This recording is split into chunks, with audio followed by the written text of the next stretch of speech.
Ever heard the phrase, life, liberty, and the pursuit of happiness? What if I told you the core ideas of American democracy, the very foundation of the United States, were unborn in Europe, but were inspired by the Native American tribes who had been practicing democratic principles for centuries?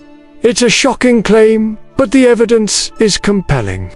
Today, we're diving deep into the untold story of how the Iroquois Confederacy, one of the oldest living democracies on Earth, shaped the US Constitution. Stick around, because this is a side of American history they definitely didn't teach you in school. Before the 13 colonies even thought about uniting, a powerful and sophisticated political alliance already existed in what is now the northeastern United States. This was the Iroquois Confederacy, or as they call themselves, the Haudenosaunee, which means people of the Longhouse. This confederacy was formed sometime between the 15th and 16th centuries. Long before European settlers arrived, it was an alliance of 5, later 6 nations: the Mohawk, Oneida, Onondaga, Cayuga, and Seneca, with the Tuscarora joining later. Their goal: to live in peace, cooperate on defense, and create a system of governance that respected the rights of all its members. Their symbol was the Great Tree of Peace, an eastern white pine, under which they symbolically buried their weapons of war. This act wasn't just a metaphor. It was the foundation of a constitution, an oral tradition passed down through generations, known as the Great Law of Peace. So, what exactly was this Great Law of Peace? It was a complex political system that promoted unity, balance of power, and individual freedoms. Sound familiar? It should.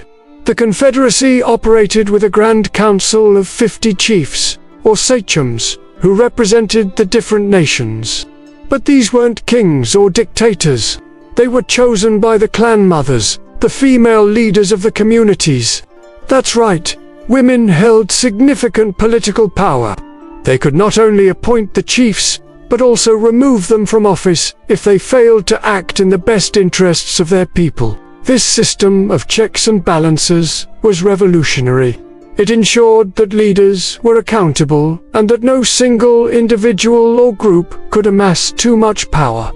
The council meetings were held in a specific order, with proposals being debated and passed from one group of chiefs to another, requiring consensus to become law. This deliberative process prevented hasty decisions and ensured all voices were heard. Now, let's connect the dots to the founding of the United States.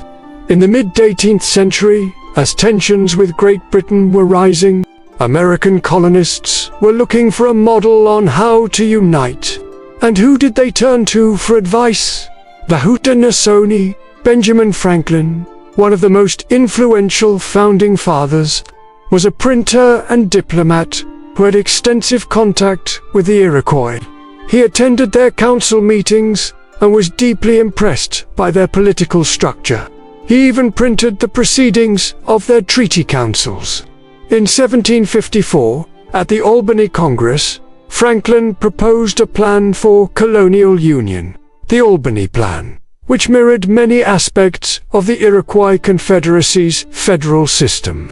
He famously wrote, "It would be a strange thing if 6 nations of ignorant savages should be capable of forming a scheme for such a union, and yet that a like union should be impracticable for 10 or a dozen English colonies."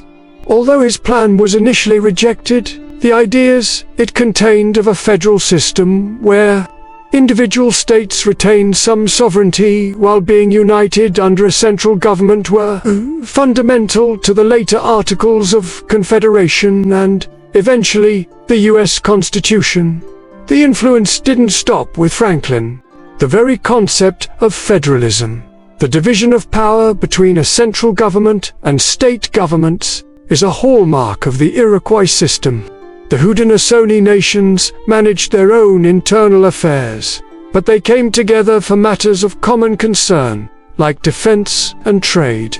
This is precisely the model the US adopted. Think about it. Individual states have their own laws and governments, but they are all united under the federal government in Washington, D.C. Furthermore, the idea of leaders being public servants, accountable to the people they represent, is a core tenet of the great law of peace. The Iroquois chiefs were reminded that the thickness of their skin shall be 7 spans, meaning they needed to be immune to criticism and act with the welfare of their people, including future generations, always in mind. This concept of serving the people is echoed in the preamble to the US Constitution, which begins, "We the people." Many historians also point to the symbols and language used by the Founding Fathers. The bundle of 13 arrows held by the eagle on the Great Seal of the United States is remarkably similar to the Iroquois symbol of 5 arrows bound together to represent the strength of their united nations. One arrow is easily broken, but a bundle is strong. This was a powerful metaphor for unity that the Haudenosaunee used and that the American colonists clearly adopted. Even the idea of freedom of speech and religion, enshrined in the First Amendment, has parallels in the Great Law of Peace, which guaranteed these rights for all members of the Confederacy. It ensured that all chiefs and all people had the right to speak their minds without fear of retribution, as long as it was done respectfully. This open debate was essential to their consensus-based decision-making. So why is this incredible story so little known? For a long time, mainstream history has been written from a Eurocentric perspective, often downplaying or completely ignoring the contributions of indigenous peoples. The narrative that democracy was a purely Greek or European invention was more convenient. Acknowledging the influence of Native American governance would mean admitting that the savages the colonists were displacing had a political system that was, in many ways, more advanced and more democratic than those in Europe at the time. It challenges the very foundation of manifest destiny and the justification for colonial expansion. But thankfully, in recent decades, historians and indigenous scholars have worked tirelessly to bring this truth to light. In 1988, the US Senate even passed a resolution officially acknowledging the contribution of the Iroquois Confederacy to the development of the US Constitution. It was a long overdue recognition of a profound historical debt. This isn't just an interesting historical footnote. It's a fundamental reframing of American identity. It shows that the roots of American democracy are not just in ancient Athens or Enlightenment Europe, but also right here in the soil of North America, nurtured by indigenous wisdom for centuries. The Haudenosaunee gave the fledgling American colonies a living, breathing example of how a diverse group of states could unite under a shared system of governance while respecting individual liberties and maintaining a balance of power. They provided a blueprint for federalism, for checks and balances, and for the very idea of a government of by and for the people.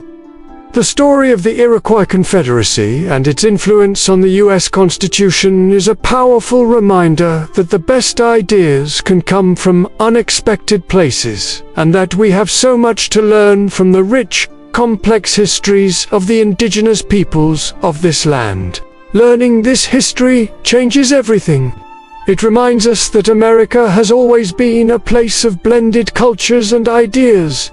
The ideals we hold dear, liberty, unity, and government by consent, have deeper, more diverse roots than we were ever taught. By acknowledging the Haudenosaunee influence, we don't diminish the work of the Founding Fathers, we enrich it. We see them not just as geniuses who invented a system from scratch, but as practical leaders who were wise enough to learn from the democratic traditions that already existed around them. The great law of peace continues to govern the Haudenosaunee today, making it one of the longest-standing democracies in the world. Its principles of peace, respect for nature, and thinking of the next 7 generations are more relevant now than ever. So, the next time you think about American democracy, remember the great tree of peace and the powerful confederacy that showed a young nation the path to unity. Thanks for watching.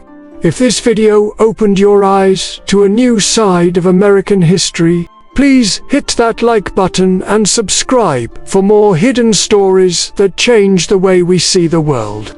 Let me know your thoughts in the comments below. Have you heard of this connection before? Let's discuss it. Until next time, stay curious.